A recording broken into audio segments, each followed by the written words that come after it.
अस्सलामु अलैकुम वरहमतुल्लाहि वबरकातुहू।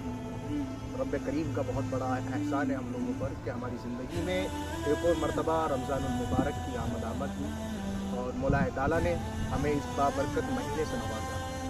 रब्ब करीम का बहुत बड़ा एहसान है हम पर।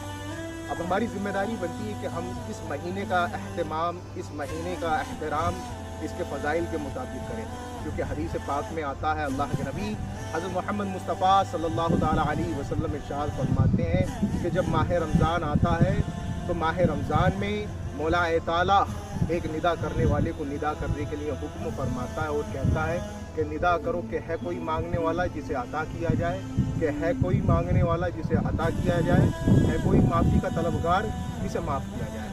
और ये महीना ऐसा मुबारक महीना है, इस महीने के अंदर जहन्नम के दरवाज़ों को बंद कर दिया जाता है और शयातीन को जंजीरों के अंदर जकड़ दिया जाता है। और ये महीना ऐसा महीना है, इस महीने के अंदर जब बंदा एक नेकी करता है तो मौला ताला उसे एक के एवज 70 का सवाब अता फरमाता है। तो हमारी ज़िम्मेदारी बनती है कि हम इस महीने को गनीमत जानते हुए अपने लिए जितनी नेकियां हो सकें उतनी नेकियां इस महीने में करें, क्योंकि कुछ नहीं पता कब हमें मौत आ जाए। रब्ब करीम कुरान में इरशाद फरमाता है, कुल्लु नफ्सिन ज़ाइक़तुल मौत, हर जान को मौत का मज़ा होता है। तो पता नहीं कब हमें मौत आ जाए।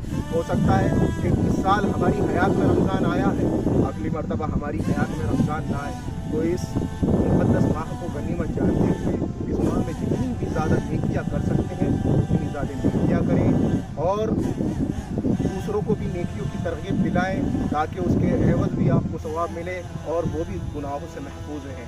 रब्ब करीम की बारगाह में दुआ है, मौला ताला हमें रमज़ानुल मुबारक के फ्यूज़ बरक़ात से माला माल होने की तौफ़ीक़ अता फरमाए और रमज़ानुल मुबारक का एहतराम करने की तौफ़ीक़ अता फरमाए।